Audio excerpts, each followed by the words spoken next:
I'll make this sweaty bastard's day today. Hello. Oh, fuck, shit, fuck! Attention freaks, it's me. I just managed to watch Bring Her Back the other day, and hoo boy do I have a lot to say about it, so let's get right to it. If there's something I really appreciate about this, it's that Danny and Michael Filippo, or Raka Raka as I'm now going to call them to make things easier for myself, proved that Talk to Me wasn't a fluke. What I'm getting at is that when it comes to YouTubers going into filmmaking, it most likely results in some of the worst, horrendous shit that I have ever seen in my fucking life. And if they do actually make something worthwhile, a lot of the time it's just okay, but not really impactful in the long run. Or it feels more like an ambitious YouTube video rather than an actual movie. And sure, I could name a couple instances where content creators have moved on to make something that I would consider to be a legitimate piece of art. The pickings are pretty damn slim. The losers! Don't hang out with the losers! Just do it! Just fucking do it! No! Don't get me wrong though, Danny and Michael have proven themselves to be a force to be reckoned with at this point. If you look at the work they did under Raka Raka, you can tell that they have a lot of heart and passion into what they do, and it certainly paid off once they made Talk to Me. And not only that, having it released in theaters by A24. Now, I have seen Talk to Me several times at this point, and I still think it's an incredibly impressive horror movie, especially for a debut. And it was certainly a breath of fresh air when compared to a lot of mainstream horror movies released around that time that either felt way too safe or way too formulaic. And here was something that did not shy away from how intense it got.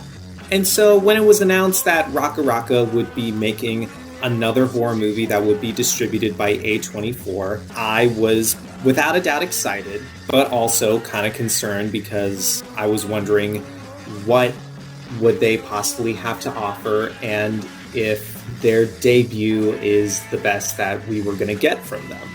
However, they did offer something, and that was Bring Her Back. And I would like to apologize for any doubts that I had.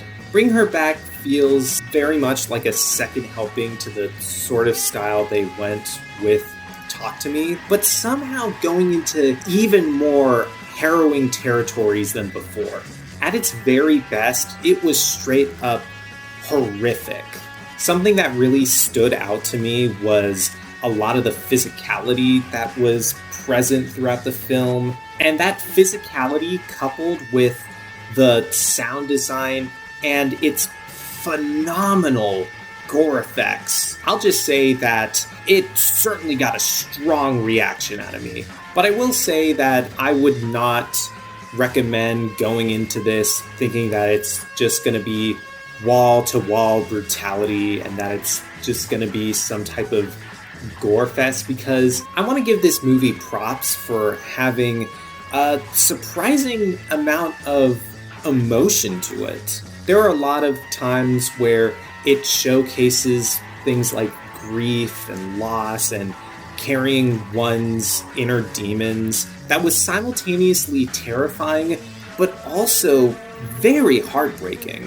And it's these emotional moments that gave way to a lot of very powerful scenes and imagery.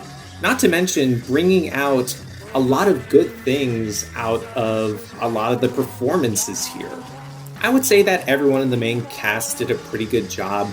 Sally Hawkins was a definite standout for me. Her character felt like she was a coin toss away of showing you a scrapbook from a trip she had while in Europe while sipping on white wine, or straight up snapping and showing no mercy. However, Jonah Wren Phillips in this, my god, the things that he does is genuinely chilling. And without giving too much away, the more I think about his character, the more I realize, man, this is fucked. So yeah, there are a lot of great things to be had with this film.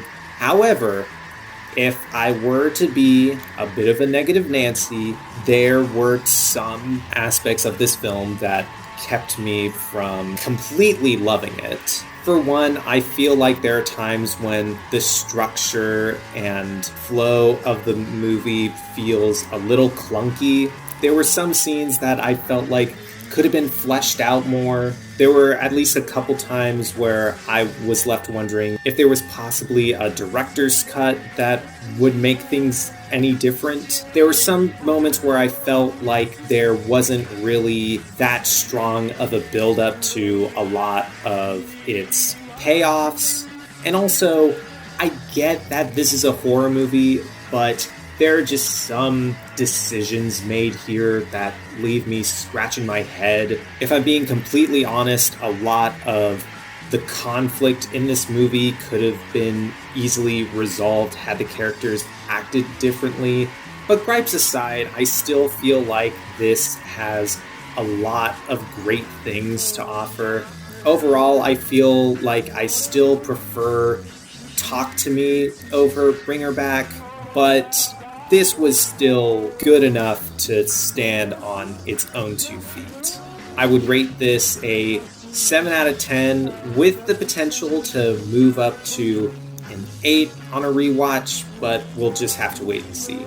Definitely excited to see what Danny and Michael have to offer down the road. If it's still out in theaters by the time I upload this, definitely check it out if you're a fan of horror, if you're a fan of movies that make you squeamish, or if you want to trick a normie into seeing this, whatever. And that's pretty much all I have to say, so, shit!